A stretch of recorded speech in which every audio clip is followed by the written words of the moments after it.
Hi everybody, Will Alexander from DST. Thanks for tuning in today. Today on the interview chair we have Mr. Bill Shelton.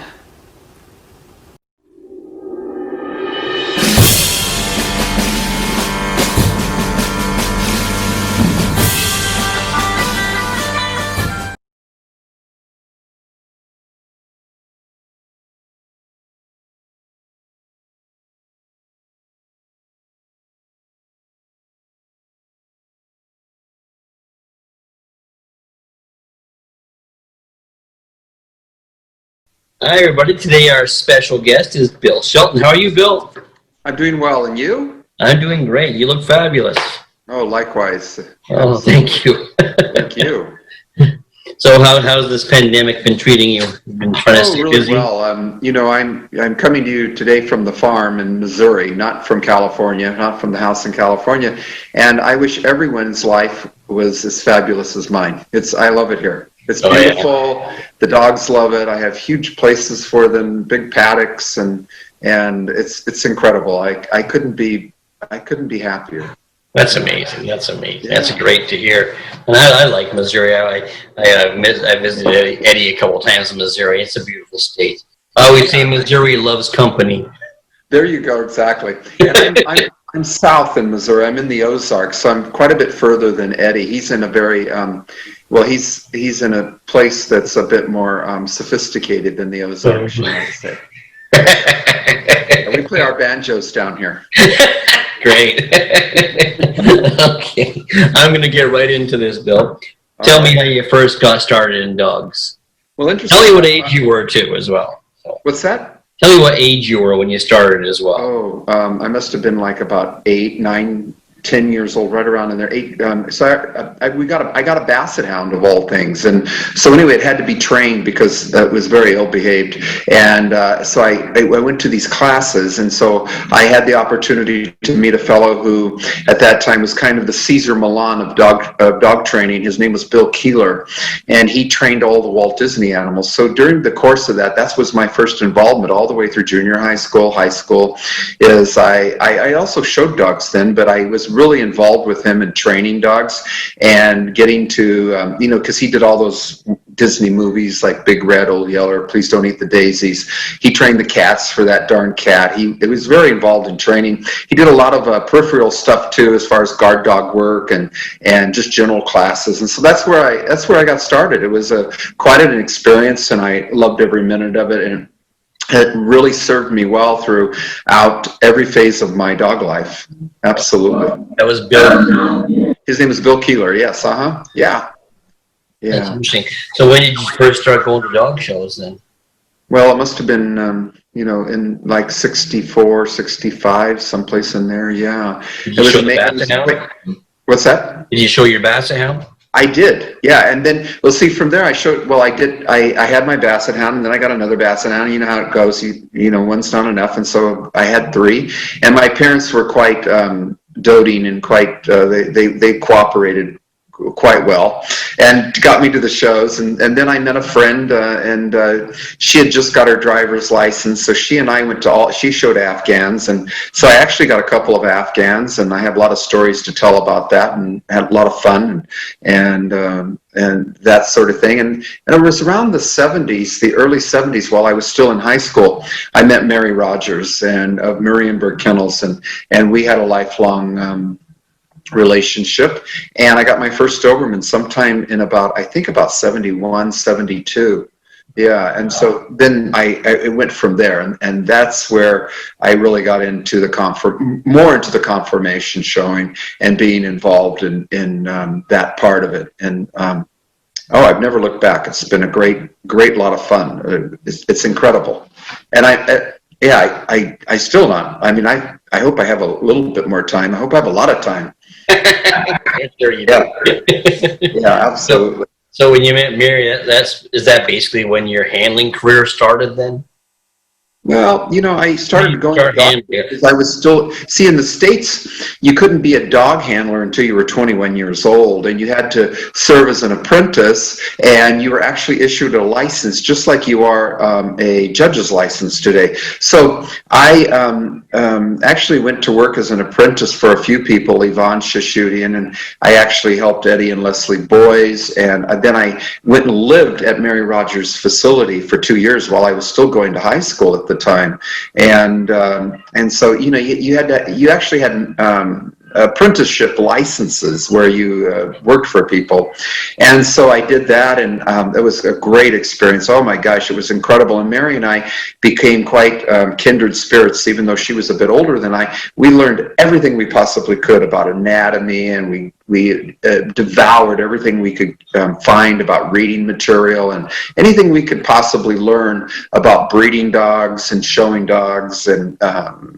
just learning about dogs in general was our whole. We would have like study sessions. We were just engrossed in the whole thing. Like when I'm sure as when you were a kid too. We just did everything we possibly could to learn about everything we could about dogs, and so we had a lot of fun, and I really got a great education there as well, and we both enjoyed that, and everyone today wants to be a dog handler, and Mary and I's focus is that we wanted to be dog breeders, and she certainly was. I'm one of the most successful dog breeders of Doberman Pinschers in the history of the breed, particularly in this country. I'd say perhaps one of the best known and most successful. No question. Absolutely. And she had a huge impact on the whole even in the world, because we were expanding so much at that time. When Mary was coming along in the 70s and 80s, we were reaching out to other places in the world. So the dynamics of her family of dogs reached to many parts of the world who were accepting of it. Of course, in places in Europe, Dobermans had their own mindset and everything, but like South America and Canada, places like that, they particularly South America, that's where Lex Luthor came from. Was all of Mary. Lex Luthor was like 8 or 10 crosses to Sunhawk through a dog named Canine, who was Mary Hartman's brother, who was, of course, one of the top winning Dobermans, in the history of the breed. And her record's been beaten, of course, but she was well known when we were youngsters, and she won the group at the Garden and that sort of thing. But yes, so she had a lot of influence, and I learned a great deal about breeding dogs there, and that's what's really served me well in my own family of dogs today, and all those things did, because to be a great dog breeder, I think you have to be many things. You have to be, if you really want to put that family of dogs out in the best light, you have to be a great trainer, you have to be a great presenter, you have to know how to groom it really well, better than anybody, and you have to breed excellent specimens. So I worked also for a woman named as a handler, Sylvia Hammerstrom of Skansen fame, and that's another whole. Yeah, she was I ended up finishing between 250 and 300 dogs for her, and at the time we consecutively just kept beating our own record with the top winning giant of all times, which even those records have been beat now. But that was another whole interesting time in my life. So I learned how to really groom and how to make dogs look better than perhaps they actually were. And my breed is no different. I mean, you can groom it poorly, or you can groom it spectacularly. And I'm not talking about trimming. You have to prepare the coat and make it healthy and beautiful, but there's no trimming involved. And I always have to say that, because everyone, it's just like preparing a terrier. You roll the coat, right? And so nothing's different in a double-coated dog like a Pembroke Welsh Corgi, because what you have to do is you have to start 6 weeks before. You have to start growing the coat and combing all the dead coat out. So the new coat that comes in is all one generation. And so when it's all one generation, all the length is about the same, including on the underline and all the parts. So it almost looks like it's trimmed once you comb it all out and get it all looking perfect. But you and I as dog groomers, we can tell when a hair's trimmed, when it's blunted. And a lot of amateur people who don't really groom their corgis well and think about this one generation of hair where it's all the same length and it's beautifully separated and line combed and everything, they think they're trimmed. So I'm throwing out my pitch right there, because it annoys me so much that they think my dogs are trimmed. But I invite anyone to come over and look at them and see them, I understand that completely, because my very good friend Colin Brownlee shows Siberians. He's the same way. He's the same way. Yeah. I did a grooming webinar with Colin, and he went from a dog that was soaking wet and just combed through it and dried through it And by the end, it looked like it was trimmed, but I watched him. He did not trim it. He just Yeah. No, it's so true. And I even tell people, bring your dog over. I can show you things that, with a poodle comb. That's what we use, as a poodle comb and when I say trimming, we don't cut the hair, but we do comb out the high spots and leave the low spots full. I mean, why? Yeah, exactly. So, in one sense, it might be considered almost trimming, but it's not with scissors or with a stripping knife or anything like that. Yeah. It's more stylizing. That's what I always tell people, because I'll often get dogs in for trimming, for grooming. They want me to trim their dog for the show, and I'll trim it, and they'll take it and show and say, it doesn't look like Will trimmed it. Will didn't. That's because they didn't prepare it the way I would prepare it. So exactly. And I've even come to believe, people say, well, your dogs are, and I like to think they are distinctive style and of type, but they say, oh, your dogs are also recognizable, and I appreciate that. I hope that is partially true, but they also look alike because the people that I entrust them with have a high level of being able to prepare them, and so do I, and so I love for them to look their very best, and they do. So so I'm delighted, and even I have a couple of I don't want to use the word amateur because they're very talented. For instance, her name's Jody Gerlings. She has a dog of ours, and she's a fantastic groomer. And she came and she spent weekends with us learning how to groom them. And she before this whole pandemic thing started, she was the #1 owner handler in the country. She was in the top 5 Pembrokes. I could go on, and this is only her second dog, and she's won multiple groups and reserved best in shows. And how many people can say they did that with their first or second dog, that they started with? So I think this is anybody, we can talk about that too, but it's anybody's game. I think if you're willing to go the distance and create a better, I would say, mousetrap, and just be the best that you possibly can, that you can compete. But everybody wants to complain that there's somebody being unfair, or that there's something going on. But what's going on is that they haven't gone the distance. That's my opinion, because even as a giant schnauzer handler, when I first got into it, I knew nothing about grooming schnauzers, nothing. And here I was competing with Clay Cody and Wood Warnall and Marippy and those people. And then this woman, Sylvia Hamstrom of Skansen Kennel, she said, well, this guy has a lot of talent showing dogs. And because she asked me to show some, and so then I had to learn how to groom, and I knew nothing basically. But you know what? Within 6 months, I right away went to Marippy Woolridge, and she started teaching me. And because she was like, her miniatures and her standards and everything were so beautifully done, and everybody said, oh, she's a great Schnauzer groom, one of the best ever. So I went to her, and she was, maybe an hour from where I was, and of course, I'll never be as good as she is in my mind, but I could make them look pretty spectacular. It was even, I had the delight of recently, I took a friend who has Norfolks and took him to Woody to learn how to groom them. And so while we were there, I found this interesting. It was kind of a left-handed compliment from Woody, but he said Bill was amazing when he took on all those giants. He said, he learned, and he learned quickly. But the one thing that it was interesting about me learning was, giants don't have those. Well, they can, and they should, but they don't all have those terrier coats that you can work with. So I had to learn to work with dogs with very soft coats, and because that's what I learned on, and learned how to make them look really good and feel good. I learned from that angle rather than starting from a terrier angle. And Woody used to say, I always tried to strip them, get them complete, and bring them up, and they never looked as good as yours, because it was a different coat, and it shouldn't be, but I have to say it is. And we also know that, God love Sylvia Hamstrom, but her first mode of operation was a set of clippers. So you got them a lot of times where they'd been clipped down, months before. And so you really had to work. I had to get them a month to 6 weeks before, just to make them look good. But anyway, I'm getting really off track here, but that's okay. It's good. Yeah, it's all kind of amusing. But Sylvia is 1 in a million, and she certainly has. You should interview her one day. She has such a huge amount of success and an interesting perspective. And that's what I appreciate about everything in dogs. Is I really love people who don't approach this the same way. that approach it from a different way and a different angle, because we can learn more from them than we can from the people who have the same story to tell. And I really like that a great deal. I love people who have different approaches and come to this differently. It's just like a young man who in this country who he married one of the Kip daughters, and he is breeding Chesapeake Bay Retrievers, and he came into the whole thing. His dog's going best in show.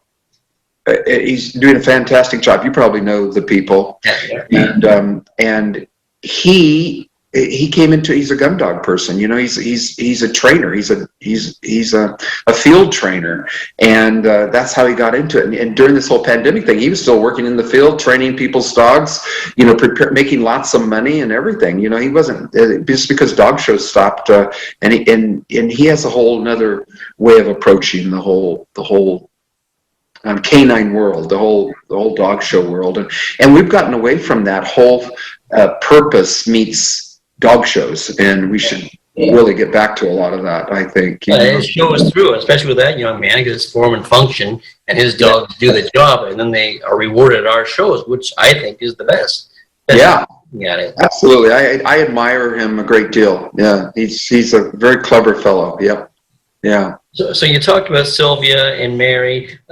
I guess they were like mentors for you, obviously. Oh, absolutely. Yeah. Well, yes, particularly Mary. Not Sylvia so much. Sylvia and I was really kind of a handler by then, per se. I'd already, and by the way, I did get my handler's license, and it was in for 4 breeds in 3 groups. And of course, those are the groups that I judge today, basically. Well, the herding group hadn't been developed, but basically, it was for pointers, Dobermans, and Afghans for the 3 breeds that I was licensed for to start with. And then along came all the lawsuits, like with Rick Shashudian and the other fellow, Billy Lyles, and all those. And the AKC said, well, we're not going to bother spending all this money on lawsuits. We're just going to quit licensing handlers, which was a bad thing, I think, and overall for the perspective of dog shows. But just to open the door to too many participants to hang shingles up, Right, exactly. Yeah, absolutely, yeah. So obviously you say Mary. Is there other mentors in your life in the sport? I had Doberman people, that I learned a lot about Dobermans from, and the importance of understanding detail and everything. And when I say that, I've learned a lot from a lot of people, but I remember as a youngster being so impressed with a couple of people that I worked with Doberman, which was Peggy Adamson and a fellow named Frank Grover. And they were both which I learned a lot about education, because they were totally into education for the Doberman Pinscher Club of America. They were both shared as the breeder judges education chairs for the club, and they were constantly educating, and they were they, like Frank, just microscopically dissected the standard and all the words of the standard. It was so amazing, and how it was to be interpreted. And so that's how I approach a lot of standards. And when I judge, I really try to ask the breeders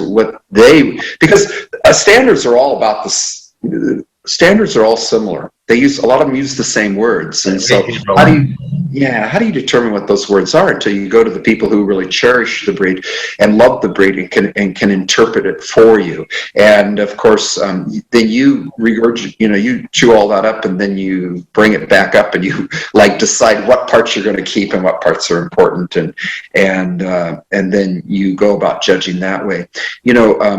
I also had someone tell me once that I think was kind of interesting, a well-known old judge, and he said, told me, Bill, early on, he said, now once you learn a breed, don't go back and read the standard a lot, you'll just confuse yourself. I thought that was rather interesting, but once you do know something, and you have that I see setters paintings in the background, once you have that type set in your mind, you walk in the ring, and, when I walk down a line of dogs to judge them, I'm saying subconsciously or even consciously, I'm going, no, maybe, we'll see. Oh my God, there it is. There's a good one. That's what they're supposed to look like. And I found myself, even this past weekend, I'm not judging as much, but I do get to judge some really great events, and I love judging national specialties. But I found myself there was in a breed, and his type was gorgeous, and he was unsound coming at you, incredibly unsound. Well, he won anyway, because you know what? All the rest of them were devoid of type. There were 8 in the class, and he was. And as a breeder, I knew it took a longer period of time to achieve those details than it did in any of those other dogs having some bit of soundness to them, you know. And so so he was an easy winner. And you know what I found so interesting is because, you know, you right away almost always find people who go, didn't you notice the rear on that dog, or the front on that dog, or the top line on that dog, or the tail on that dog? But the rest of the dog is spectacular. You know, they may have 20 virtues and one obvious fault, and so I don't want to throw them out because they immediately think they should go because of the one fault. But as a breeder, and I try to judge dogs as a breeder, is that, you know I could correct that in one, well, maybe in a couple, but I couldn't achieve that kind of type so quickly. Right. And that family of dogs represents that kind of glorious type. And so you try to keep that, and then keep breeding up, of course, you know. But the other breeders, they were like, oh my God, that dog's so beautiful. Not one of them. I was amazed. You know, and I even said to the woman when I gave her the ribbon, I said, you know, this dog's one problem, but you know what? She said, you know, I was saving him for the national. Interesting enough, but there's no national. So I brought him here. So I was the lucky recipient of that dog's quality on that day. So, you know, those sort of things I revel in, and I enjoy beautiful dogs. And soundness is part of type. And in some breeds, it's a larger part of type. You know, when you judge some breeds of dogs, you know, it's all about detail, and they don't necessarily have to be completely sound. Then there's other breeds that, you know, sure, they like the pretty dogs and the attractive dogs. We'll say like German Shepherds, but they really want them to have all that running gear. Even Australian Shepherds have a vast type and style, or should I say style within their type. But they first of all want them to be able to have that syncopation of gait and be sound and go around the ring flawlessly and all those things. So yeah, so some breeds I put more emphasis on that, and some not as much. But in all those sporting hound working type breeds, soundness is imminent. I mean, it's important. They have to also possess that, and you move towards that. But type is a glorious thing, and yeah, and we also have to remember that we can accentuate attributes to faults, and we have in some breeds. You know, we make them too fancy, or we make them too extreme in something we perceived as an attribute, and then we make them unsound or just over the top characteristic of themselves. So yeah, it's a fine balance, isn't it, for every breed? You don't approach every breed the same, which is what I find most new judges doing, is they try to approach every breed the same. And it's as breeds go, they obviously go in stages where you'll say, just for instance, back in the days of the 70s or so, Irish setter fronts weren't the best, and you got used to it. You know, you started accepting it, and then when one came along that was correct, you did reward it. And as a boy, it was banged into my head. But my dad bred Irish setters, and George was always there for me, and Brian Taylor. High tails. I for the life of me, I could not reward a high-tailed dog. But then you get used to it. You get used to seeing it. Your eye gets used to it. It's a horrible thing to say, but right. No, I get it. You know, it's just like in cardigans. You know, so many new judges have come into cardigans, and they're not supposed to carry their tails high like they do. But that's all they learned on, and that's all they know. So they, like you just said, they're tolerant of it. But once you see beautiful ones, and if they were prominent in the ring, then you would identify the other ones as being wrong. But unfortunately, there's so many now that it's just accepted. And the breeders, it's really up to them to be the ones who change that or prize it and keep it in the breed. But well, even Great Dane tails have gotten awful. They're pointing at their heads. Yeah, well, I remember Brian telling me that, you know, it's a tail, not a sail. You know, and there you go. And I'll never forget. I was watching Maxine do a specialty, and she brought up 2 beautiful dogs. I think it was the class bitches. brought them out and had them stand there. And I'm sure she was doing it for everybody's benefit, because one stood there and her tail was perfect. The next one stood there and her tail was high, even on the stand by standing there. Well, she just walked down the line and she grabbed the tail and she ran her hand up, and then she moved the dog with the lower tail to the front of the line and put that one in behind. And she was just telling us all why, because the other bit had lots of attributes, but that was the one that put the other one over the top, as far as I'm concerned. Exactly. And then look, Will, at how dogs are exhibited too. For instance, the Doberman Pinscher. It says basically that the tail carriage should not be much over the horizon of the top line. Well, and then they all reach down and shove them up just like terrier tails. Yep. So I'll stand in a class, I remember in a large class, and they were all doing it. So I just asked them, I'd like you all to look down at your dog's tails. And they couldn't help themselves. They all reached down and shoved them up and scratched them up as high as they could. And I said, yes, that's the problem. I want you all to go back and read the standard this evening and see what it says about tails and tail carriage and what's ideal. And so it's become in that breed, it's a huge problem. It's a huge problem. Yeah. Every breeder in the country will tell you they're all too high. And we bred for really flat pelvises and Dobermans too, you know. So yeah. So but anyway, it is what it is. Well, it changes everything. Like I find in my breed that the correct top line has been changed because they've raised the tail set to flatten out that group so much that, and the carriage is naturally going to go higher. Right. What they've done to it, you know. Exactly. Yeah. You go to Ireland, and you'll actually think the tail set's too low, where it's almost where you want it. But. Right. Yeah. Well, Doberman's the same way in Europe. They really accentuated those rounded croups, but the tails come out lower, but they're not carried so high. They'd look absolutely ridiculous if they were. Yeah. But everything's becoming a lot more homogenous, as I think, across the board, because the world's a much smaller place now. So we're all feeding into and buying each other's ideas and looks, you know, and that sort of thing.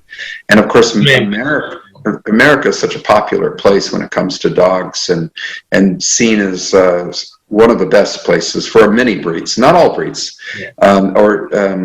So we do a good job here. We particularly do a good job on profiles, I think. You know, we change those to look really good. We don't always get the heads perfect straight on, or the top, you know, the width of the bodies over the top or anything like that. But as billboards, we really make them beautiful, you know? Yeah.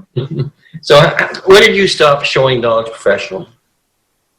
When did I stop showing dogs professionally? When did you stop? Oh, I did it a couple times, as you may know. I stopped and I started and I stopped and I started and I stopped and I started. So the last time I stopped again was about 7 years ago, I think. Yeah, I came back to judging, and I enjoy it. But you know, I'll tell everyone out there, if you're a dog breeder and you're successful, please don't don't trade your family of dogs for a judging, what you think is a judging career. You'll do far more for dogs and purebred dogs by breeding beautiful dogs than you ever will being a judge. Today, I'm sorry for saying so. Well, I'm not sorry for saying so. Anybody can be a judge. You never had to ever be competent, important, make a dime in dogs, and you can become a dog judge today. And so we have so many people judging dogs today who really don't have any professional background in dogs. Now, I'm not saying they can't be great judges, no, because there are some who come from there that you're just amazed in how spectacular job they do. But the bulk of the people who come from there, they're needed, I guess, is needed in the sense that we have too many shows in the Americas, and we need their bodies to be in the ring and pointing at dogs, but we don't need them necessarily for bringing along and making sure that the absolute best dogs are always pointed at, you know. I mean, because I don't think, and you and I know, the more you learn, I mean, you know, in your breeds and setters, you know far more than 99.9% of the people who will evaluate them. So, but that doesn't make their opinions less. It's just that sometimes they are validating what you already believe or know.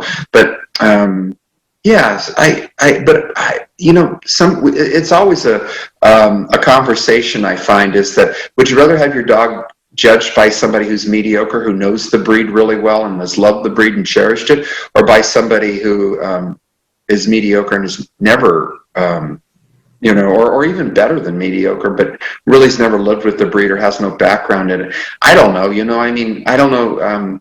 There's good all-rounders and there's good breeder judges, I guess is what I'm trying to say. And you just have to make the decision for yourself. And my perspective is I try to stand back and, I know which dogs should beat my dogs if they're in the ring. And I know if my dog should win.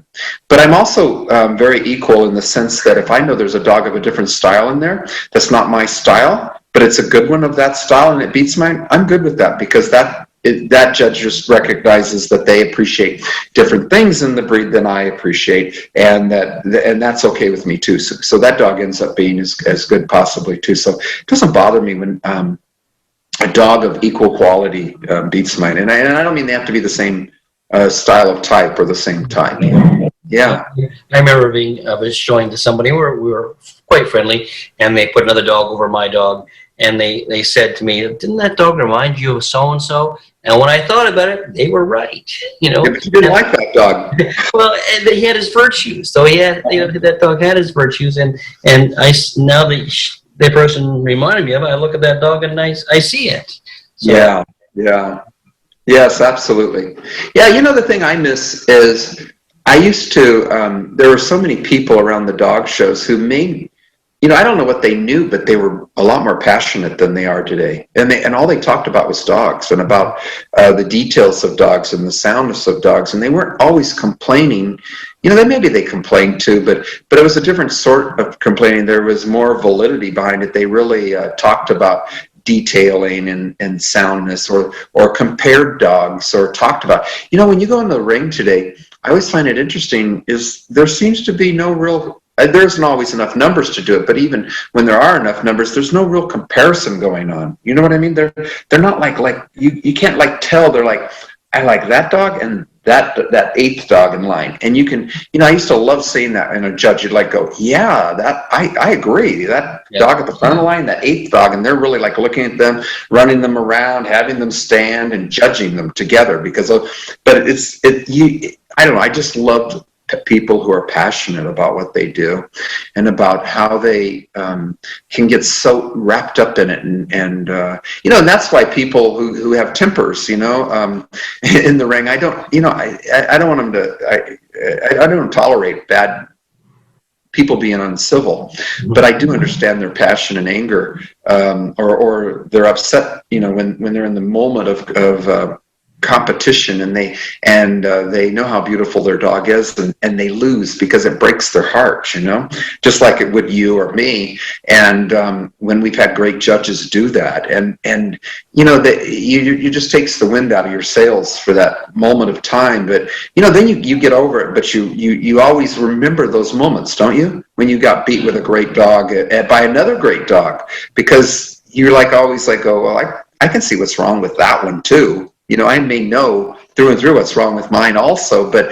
why couldn't have mine won? It showed great, So and when people are admired, like we'll say Ann Clark, for instance, everybody refers to Ann. She wasn't great in every breed, but she was excellent in many. And when you lost under her, you felt, you just went, oh my gosh, what just happened? Yeah. You would see the calendar and you're working towards that show, and then if you lost, it was yeah, and of course there weren't as many shows then either, so the individual opinions were more important than they are today. If you're unhappy, you have 5 more shows usually on a weekend to get somebody else's opinion, and you'll ultimately win, and then it satisfies people. I'm satisfied. And I can get emotional about it even. When I walk out in the farm here, we have huge paddocks, and I go out and I see dogs that haven't even been shown, or old dogs that are still beautiful, and you just go, this makes it all worthwhile. Yeah, seeing them out there, I believe that. Yeah. I enjoyed that. A lot of times I enjoyed just going out and sitting there and having my coffee or tea and just watching them, Exactly. And if there was never another dog show, I would still be a dog breeder. I learned that through COVID, is that I really quite enjoyed being at home with the dogs and raising the puppies, and I did a lot more of it. I actually didn't slow down. Where a lot of people, quit, and they were, I don't know if they quit, but they really slowed down. I actually sped up, and I have some beautiful dogs. I don't have any place to show all of them right now because I have so many that I can't catch up. I'm showing them, and here in the Midwest we have a lot of shows right now. I mean, we have shows almost every weekend, but on either coast there's nothing going on. So that's why all the people are coming here to the Midwest to show their dogs. So we have some good competition, also overall. Yeah, a lot of talented people at just a local dog show, at a regional dog show here in the Midwest. Yeah, which we didn't used to see as many people like that. Yeah. As a judge, and we all have these moments. You recollect moments when certain dogs walked into your ring? Now let's talk about dogs that aren't being shown today. But I mean, dogs of the past. You have that moment when let's say Hatter or someone walked in. Do you have those moments ingrained in your mind? Today, when you judge, or when you're just at a dog show? Either. When you see that wow dog, that dog that just. Oh, of course I do. Yeah, of course. And I guess I should. Well, for instance, and I don't want to sound like I'm promoting a dog, because this dog doesn't always win the top awards under me either. But I remember judging over the invitational weekend 2 years ago, and I was judging the group, the working group, the day before I was to do the hound group at the invitational. And so anyway, I was doing the group, and in came that dog. I mean, I just fell in. Well, I have to say, it came into the breed for me, and I awarded it the breed, and it was with its breeder. It was with a breeder from Canada, and she is an incredible groomer and breeder, and her dog was presented spectacularly. And I mean, this dog was virtually unknown, and there were all the top working dogs in the country there.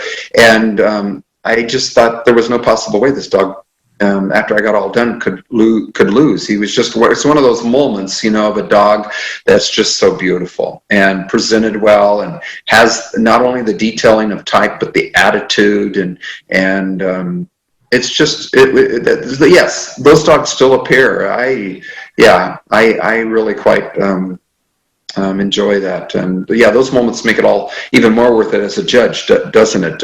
Yeah. So yes, those dogs still appear. Yep, they certainly. Are there dogs out there that you wished you could have judged that you didn't get a chance to judge? Well, as a dog breeder standing in the ring, you judge every dog anyway. And you don't have to touch them to judge them. And so I wouldn't say judge. There have been dogs I maybe would have loved to have shown, because like I would have loved to. I started Indy's career. The dog who won the Garden, yeah. And I had the #1 working dog at the time, and soon Indy became that dog with her new handler. But I certainly wish I could have kept it, but it wouldn't have been ethical for me to dump, such a great client as Sylvia for all those years, and then to say, I want to show this Doberman, because I know she's a great one and she'll do great things. And she was quite spectacular, as you know, and she was just, the fun thing about her, and that's another thing, is that I love showing dogs who love to show themselves, that just show themselves off, and because it just makes you look like you just look great. Dynamite. Yeah, everybody goes, oh, look at Will. He's so clever. Look what he does with that dog. Yeah, but you and I know that those dogs have that ability, and then you just tweak it a little bit, and you use your expertise to guide them, and they're just phenomenal show dogs. And those kind of dogs I love to show. Even some, a friend of mine said that some dogs hide their faults well, and most of those dogs who show themselves incredibly well do hide a lot of their faults. So they have such charisma that you look, you just look beyond some of those things because they're so incredible. Not that I put absolute importance on showmanship, but it is to be admired. Yeah, and particularly in those breeds where it is, shows what their character really is like, what it should be like. There's definitely dogs that rise above their deficiencies, and those dogs are just so much fun that you have to admire them. I'll sit there and watch them at ringside, and someone will say, well, what about this? I'm like, who cares? Look at them. Yeah. Absolutely. No, it's true. It's very true. It's like I got to do the breed, the Doberman Pinscher breed at the Garden, either 2 or 3 years ago, and it was just so much fun watching those people present their dogs because they had worked so hard on training them to perfection, and those dogs none of them made errors, and they were just incredible. It was just like, like a ballet. It was just a fun thing to watch them. And I like comparing dogs, and I like seeing dogs and bringing different ones out. And so they'd each, I'd bring them out in groups of 2 or 3, and they each outdid each other, as far as their dogs, the trainability of them, and the way that they responded to their handlers. And it's amazing, just as as a handler, you can just tilt your body, and once you have a dog that's trained, they step. You know what I mean? You don't even have to tell them or anything. They just, once you teach them to do all that stuff, then they step, or if you want them to step back, whatever the case is, you just, but that takes a little bit of time. I have a new Corgi bitch who just went best in show this past weekend that I have been training, and just finally starting the last couple of weekends after taking her out, she's starting to get into that. It's the Doberman training. I told you that a breeder has to be a great trainer also. And so I try to train them a lot like Doberman. So I have them, watch. And so she steps up, and so now she's got it. She's starting to walk up and watch and arch her neck when you tell her to watch and shoot. They can't be too terribly smart, because when I say that is that if you have one that's too smart, they're going to figure out a ways to get to that food no matter what. But I like the ones that just are so hungry. They're easily trained, and then they just drop their head and stare, and they just look at it. They'll look at it for 2 minutes, and you're just so when you come back to the judge, you just tell them to watch it, and like a Doberman, and they drop their head and they stare out into the wilderness, kind of, but they're like, oh, I know it's out there somewhere. I know it's out there. Yeah. Anyway, I can talk about that. That's not that important, but it's interesting though. So. Beautiful dogs that show themselves well. Yeah. Yeah, there's no question. So we've talked about you being a handler. You're judging. Have there been some assignments that stick out in your mind at all? Well, of course, and most all those are national specialties. I get to do 4 or 5, and sometimes less, and sometimes a lot more national specialties. And I have 5 or 6 next year. And I of course get to do. I get to judge the herding group at the Garden next year. Yeah, and I hope I don't botch it up, but I'm judging your breed at the Invitational this year, the setters this year at the Invitational, and I have done the English Setter National, which was quite a treat, and it was a huge entry, and I enjoyed that, and I'm doing pointers there, and I just did the Pointer National a couple of years ago, and of the bitch I found, now that was a great one. That's one of those moments where she stood among almost 500 other ones. Not at the moment, but I had judged them all. And she stood there, and she was just so obviously different. Not obviously different, but she fulfilled all those details, and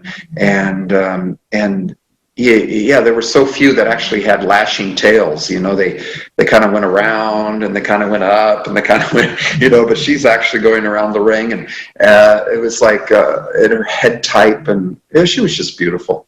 Yeah, she unfortunately died, as you may know. No, I didn't know that. Oh my God. Yeah. And the photographs are still with us, and she's I'm sure people would want to have other ones like her, and so would they, the breeders. So, yeah. So anyway, so assignments, assignments like that are really great, and I like. Having judged long enough, I've been asked to do some nationals 3 times. So they must not think I'm awful. So I'm grateful for that. Or maybe those ones I only did once, maybe I should perceive that I was awful in those. I remember one time mentioning to you that what I noticed about you when you're judging is I rarely see someone walk into your ring, win, lose, or draw, walk into the ring angry. And I asked you, is there something you do or say? And I think you said something to the point that you always tried to mention something really good about their dog when you were going over them. Yeah, you do. Yeah, you do that, but you also, and part of that is, I ask the age on all the dogs. The American Kennel Club tells you that you're supposed to ask the steward, but I always ask the age to break the ice with the people, and I always do what we just talked about. I try to have a little conversation with them. I don't know. It's actually brought me out of or brought me into a social life in the sense that I can go anywhere and talk with anyone now, because I always wanted the person in the ring to be comfortable and to relax with their dog and present it the best they could, and for them not to feel that they were on stage, but rather their dog perhaps was. But and that's what that's another thing, because I was a very, believe it or not, shy child, and showing my dog, I could hide behind it and be out there, like the public with my dog, and I hoped they weren't looking at me. I was thinking they were looking at the dog most of the time, which I'm sure was the case. But it always made me feel like I could be out there doing something and not be the person, what they were really looking at, because I was terribly bashful, and to some degree I still am. But I try to appear to be an extrovert, I guess. Yeah. You hear that a lot about our sport, that people, it brings out personalities and it gives people confidence. Right. Yeah, and I love people.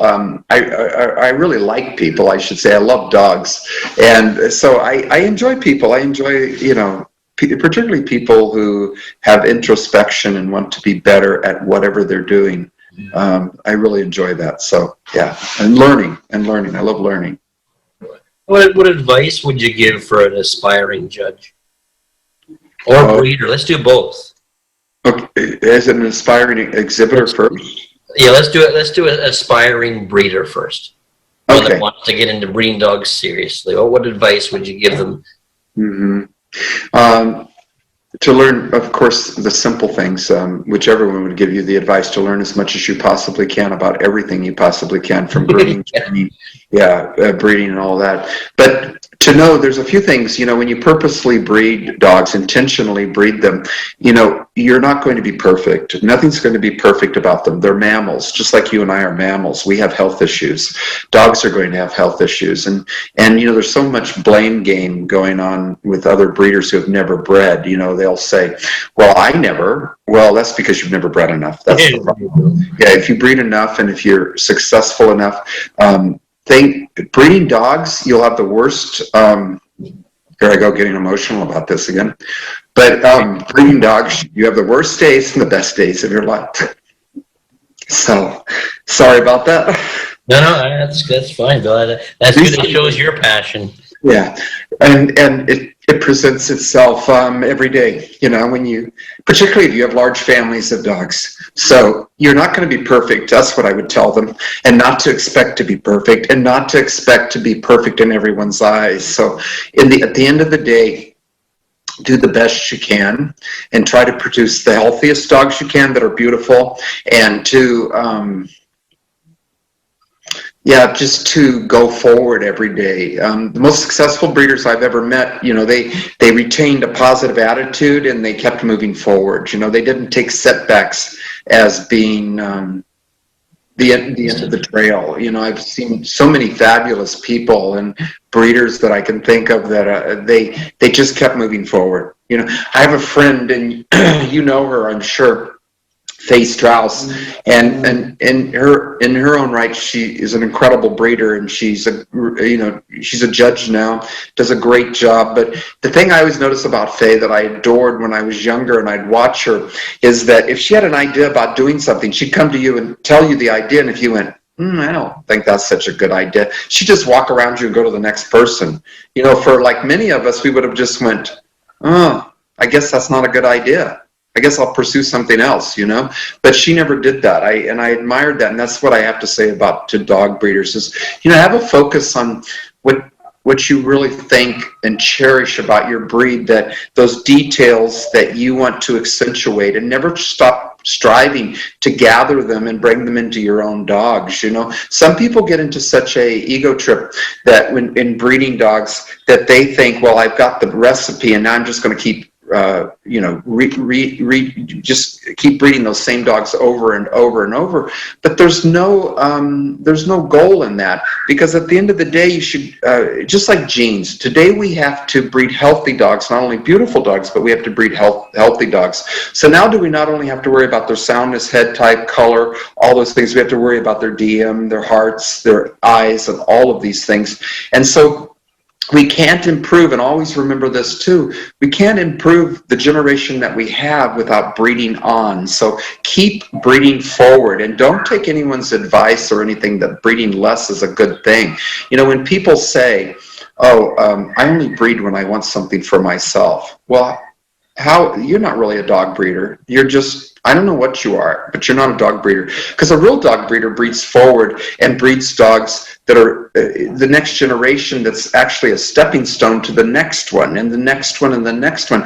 You're not just breeding for yourself, you're breeding for the breed, to improve the health of the breed, to make them more attractive. But even within that, your own dogs, you know, I go many places. I've gone all over the world to find, and I have dogs, and I work with some of the other greatest breeders in the world, and they work with me, and I've been able to you know, gather dogs that are a similar phenotype than mine, you know, and they also have a gene type, of course, and I have to deal with that when I introduce them into my breeding program, because they'll tweak things, maybe not exactly the way I want them to, and maybe in a reverse way. So I just have to keep, you know, breeding those dogs, and you know, for instance, maybe this is way off base, but let's say that, like, when they were breeding, you know, pointers to Dalmatians or whatever the case was, and so the first generation they were crossbred, right? So then after you start, then if you take that puppy and you breed it every time to another Dalmatian, in 3 generations you have a purebred dog, right? Again, and the same way in reverse, if they took that crossbred dog in 3 generations, they considered that a purebred dog by that 3rd generation. And so while you're going along, it's the same thing as when for me, when I outcross to somebody, it's like breeding to another breed. Because I have to learn the anomalies and the detailing of that family, which I hopefully know before I get there, which I hope you hope you watched, right? And you look at that detailing and you go, that family of dogs predominantly creates these attributes and these faults. So can I deal with those faults? Because I'm striving for those attributes. And sometimes the magic works, and it's worked incredibly well for me on occasions, and other occasions it hasn't. But I don't throw the baby out with the bathwater, which I think is a huge mistake that people do. The first generation, they won't be exactly what they want. But you know what exists there? What exists there, particularly if you're taking a line bred family of dogs and you're breeding it into another line bred family of dogs, you have to, just like those pointers or those Dalmatians, going either way to making them purebred again, you have to take them, keep going 3 generations, and you just have to keep capturing the detail until then you set the type. And then even that family of dogs you have to be careful with now, because see, you have your own line bred family of dogs, right? And you've outcrossed to another family of dogs, and you've tried to make those genes mix in the right proportion to come up in 3 generations with what you want. But the thing people lose sight of is those genes, those 2 sets of genes still exist in that dog. So if you go one way or the other, you're just going to go back to what you had. You know what I mean? You're going to go back to your dogs. If you just keep bringing that back to your own dogs, for a couple generations, you'll keep, you might keep the genes, the characteristics you've captured, but you'll slowly lose them too, because you'll just go back to where you were. So I guess my point was, and yeah, is that, well, genes are fickle too. You know, there's no absolute. When you start breeding dogs, you'll discover, and it's a test of your wits and time, and some people have a natural gift for knowing within a few generations what a dog will and won't produce. So anyway, so a breeder, learn everything you possibly can, and you learn by doing. It's it's like doctors practice medicine. Well, dog breeders practice breeding dogs. They're putting dogs together and seeing what happens, and doing test breedings and all that sort of stuff. But today these are the best of times for breeders when it comes to genetics and health. And so, because we have things like the Canine Health Foundation, the most incredible organization that was the invention of dog breeders, and it's developed into something with some incredible scientists, and we've learned so much, and they're assisting us in slowly identifying those genes that we can hopefully eliminate that make dogs unhealthy, or at least they're helping us find cures or ways to treat them and all of those things. So the Canine Health Foundation, I don't think there's a better organization in dogs. So if when people ask to donate, I think it's an incredible organization. And we've learned so much, if for generations we did phenotype testing, and for instance, and I'm sure, your friend Eddie will talk a lot about, have you interviewed Eddie already? Not yet. Yeah. Oh, yeah. Well, he'll talk a lot about these sort of things. But, for instance, the geneticists have been telling us now that, we did hips forever. And so we did phenotype tests. That's just the disposition. Like, we'll say you're dysplastic and I have good hips. And so we eliminated you from the gene pool but we were only testing our phenotype, we have a gene type too. And so you might have had the genes to produce good hips, and I have the genes to produce bad hips. So, the geneticists have been telling us now for a decade that we were doing a huge mistake by eliminating all those dogs from the gene pool, and that we should have been breeding them because we were basing it on on phenotype, not gene type. So, in that, I do know that we've developed a lot of new DNA genetic markers, and that we're going to.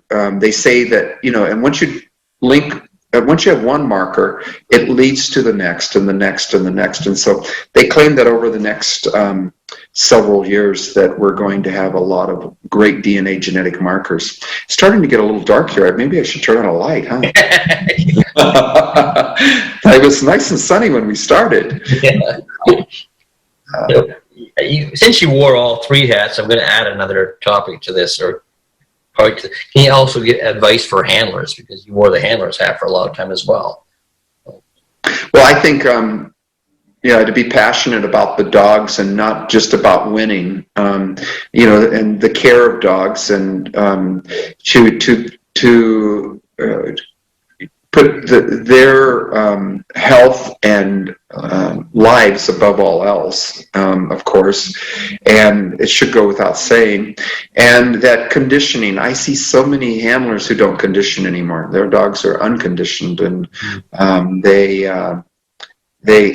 it makes such a difference. I always try to, like you talked about, complimenting people. When I go over someone's dog and they have muscle tone and they're in great shape and their coats are beautiful, and I comment on it. I say, boy, your dog gets a lot of exercise. Well done, or whatever the case. So yeah.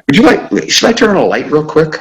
Well, it's actually not bad, because before I was getting a bit of a reflection off you. Now I'm not. So it's, okay, we'll leave it then. It's not bad. It's okay. Yeah. I'm sorry. Okay, thank you. Great. What about as a judge then? What advice do you give for aspiring? I have a lot of advice. Yeah, but we all go beyond what we should do. I do 3 groups and I do some other breeds, and that's a lot. I think I do 80 some breeds. It is a huge amount. Why do people want to judge all breeds, and why do they want to judge all the time? I think they want to judge all breeds so they can judge all the time. And there are some people that are very capable of doing that, and they're very good. But even in those 80 breeds that I judge, I find myself not judging them as much as I should to stay apprised at what's the drag of the breed at the moment, or what the attributes are at the moment. Of course, you have if you've learned it well, you have a picture in your mind of what the ideal one is. But in many of those breeds, they only show up very occasionally, and so you have to balance all the things with type and soundness, and try to find the best ones. And you really can't do that as a multiple group judge. Like as I said, some do it much better than others, but as a multiple group judge, you really have to have your handle on a breed. You have to be around a breed. You have to understand it really well. So I wish people who, and I know we need people. It's the everyday dog show to hand out ribbons and to get it mostly right, and they do. And but it's those people who are really passionate about a specific group of dogs, like you, about setters, and that that you love them and that you could talk about them all day long, and beagles and that sort of thing. And those are the people we wish, it's like in the UK, I like that they don't have a lot of multiple group judges, but they don't have as many shows either. And their shows are bigger and they're big events also. And they don't always get it right either, don't get me wrong. But I'm just saying, it's nice to have someone who has a background and who's passionate about the breed. So as many breeds as you possibly can as a judge that you can really learn, and that was my goal. And I'm grateful that I get to judge so many nationals that I do, because in that sense, then I think people do identify you more as knowing the breed well enough that they would invite you to judge, and I can appreciate those breeds, like the Great Dane Club of America. They don't have all-rounders judge. I've been on their ballot several times, but they never really have all-rounders judge their show. They have breeder, they put that as a primary goal. It's just like in my own breed, the Pembroke Welsh Corgi.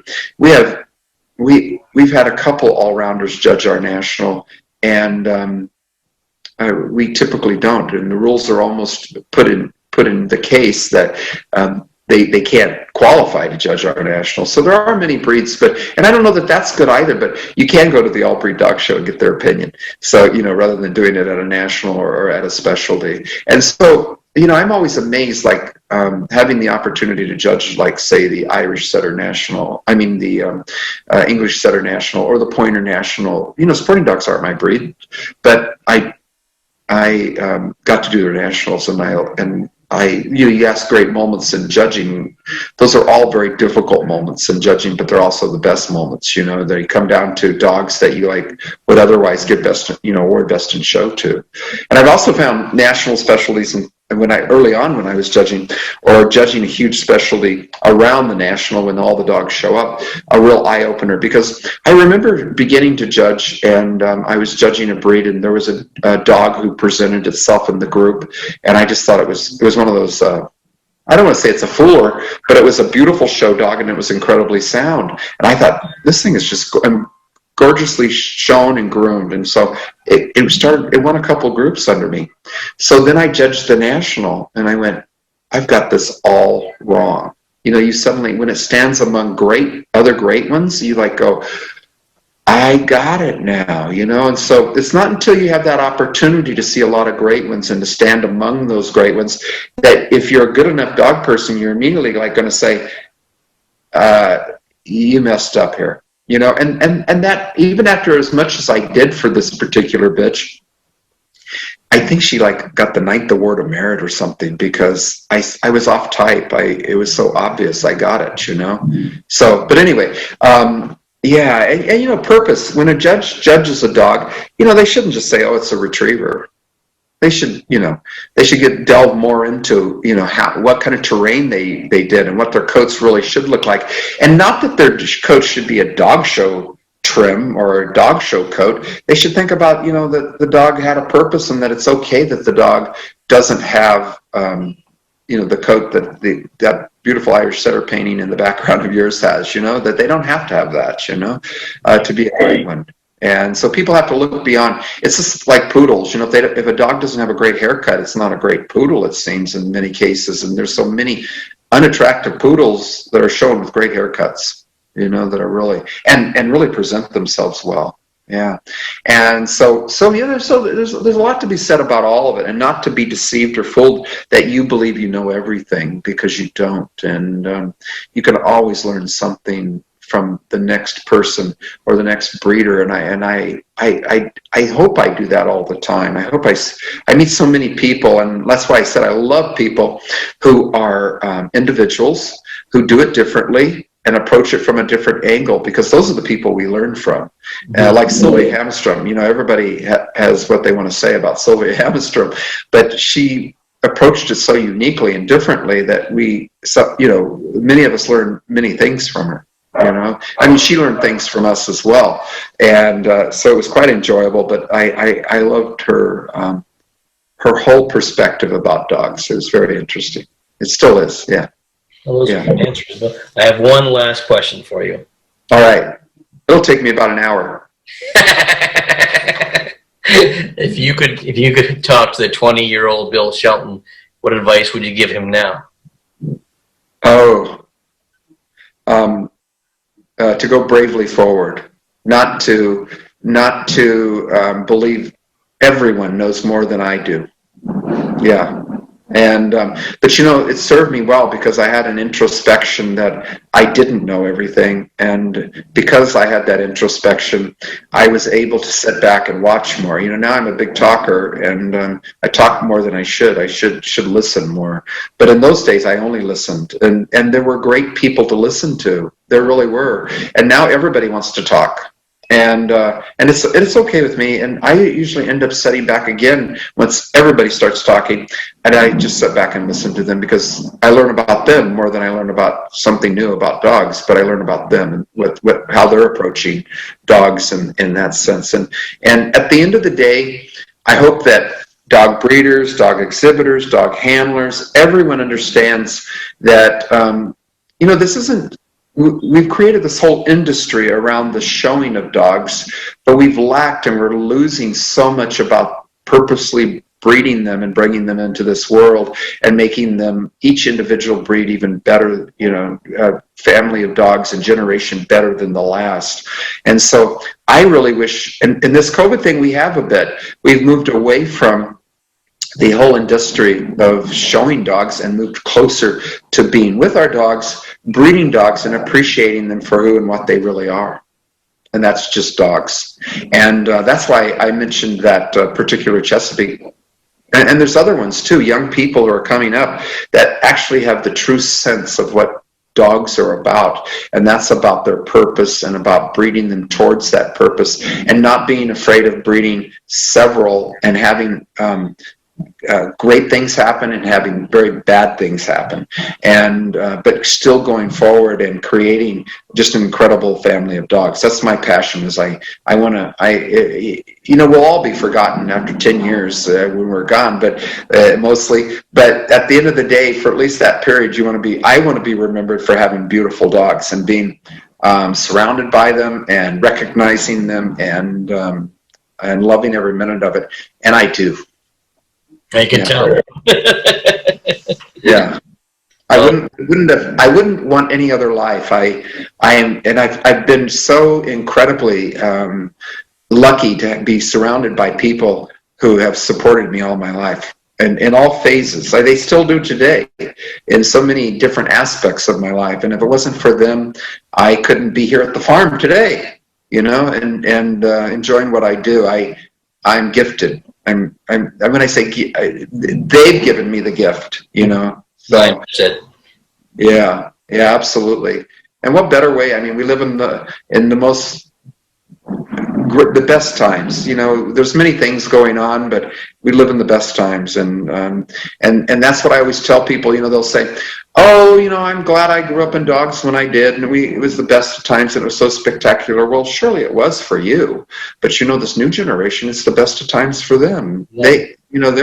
They're creating their own avenues and roads they're going down and their own journeys, and it's the best of times for them. And I love trying to facilitate that happening for them, because, as you know, the other thing I would really encourage people to do, and that is go out and meet their legislators and encourage good dog laws, not to be bashful. I work a lot in that field myself, and because I know how important it is that we lay the groundwork for the next generation of people in agriculture and in the dog world, because we live in a microcosm at dog shows, and the rest of the world is evolving. Yeah, it's evolving around us, and if we don't have a place at the table, we're going to end up the losers, and we already are in many aspects. So I just encourage everyone to be involved and go and meet their legislators and to talk to them.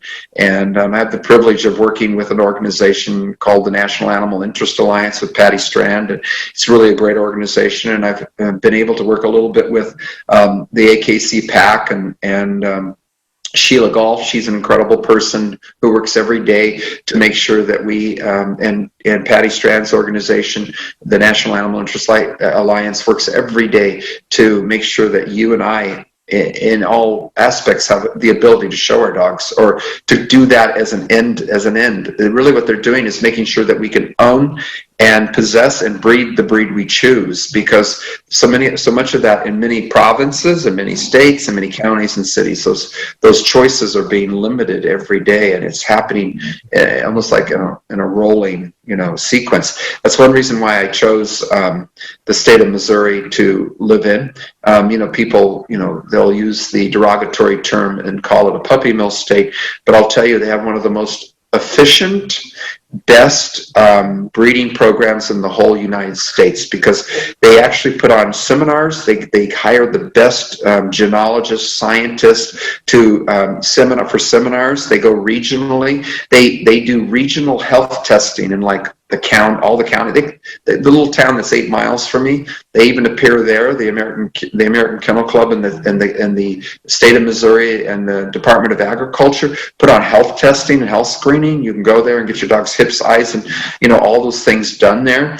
And the as they call them, I call them high volume breeders. The high volume breeders here are all they're all not investigated. They're when they go and check them out. What's that word? Yeah, they're inspected. Thank you. They go out and inspect them on a regular basis. They make sure all their dogs have to have a couple of vet checks a year. Those vet checks have to be part of their application to be a breeder in the state of Missouri. I could go on about it, and and then I come from another state, the state of California, which is almost any county, state, or city you live in the state of California is basically you're breaking some law when you breed a litter of dogs, and it isn't, and they can't screen everybody, and they can't go after everyone, but you hate to be the person they do. So really, legitimately, that's why I'm here with my family of dogs. I still have dogs in California, and I still keep my home there. And Dr. Williams is there. She's one of my partners also in the dogs, Becky Williams. And, and we still breed an occasional litter there, but it's just much easier to do here because you don't feel like a criminal. And they've really criminalized dog breeding in the state of California. Yeah. So, so it's and people are still breeding in California, but they're those very occasional breeders who have a litter once or twice a year. And the exhibiting of dogs, well, we've seen such a huge decline in numbers in the state of California at dog shows. One time I remember when we had AB 1634, which we all fought valiantly and we defeated, but it was the spaying and neutering of every cat and dog in the state of California. And the bill finally was defeated, but there's many things that are still, they're doing it county by county or city by city now. So, and there are some provisions for people to keep dogs intact, but it's a stumbling block. It's a hurdle people have to go through to even keep a dog intact so they can breed it. And of course, they have to meet all the guidelines for facilities then. And it's almost impossible to get a facility in California. It's incredibly difficult. And when you do, that's another reason why I came here. I was looking at very small, insignificant plots and places to keep dogs, and they're all over $1 million, and I could come here, and the place I have here would be a few $1 million in California. And I don't mind. I love agriculture. I love animals. All around me there's wildlife and there's beautiful scenery, and I get to go kayaking all the time. Well, not right now, it's getting a little cold, but and you can just go out hiking and see animals you'd only see in books and things like that, and I'm sure, there's some of them, the panthers and the bears are a little dangerous, I'm sure, but you avoid them, right? It's part of the whole spectacular landscape. So I love dogs, and I love it here. And I'm just grateful to be, and I'm really grateful to all the dog people who have accepted me into the world of dogs. And I'll always be grateful for that, and all the great people who took me under their wing and helped me enjoy all of it as much as I have. That's great. perspectives and some great advice too, Bill. I really appreciate it. Well, thank you. And I enjoy you, and I've enjoyed our times talking about dogs. You have an incredible perspective, and you also have such a huge passion about dogs. And I remember the first time seeing you and that Beagle bitch at the day before the National when I judged that specialty. She was another incredibly gorgeous, beautiful example of her breed with such incredible clean lines, and you presented her so beautiful. I'll never forget her either. Oh, well, thank you. Thank you so much. I appreciate that, Bill.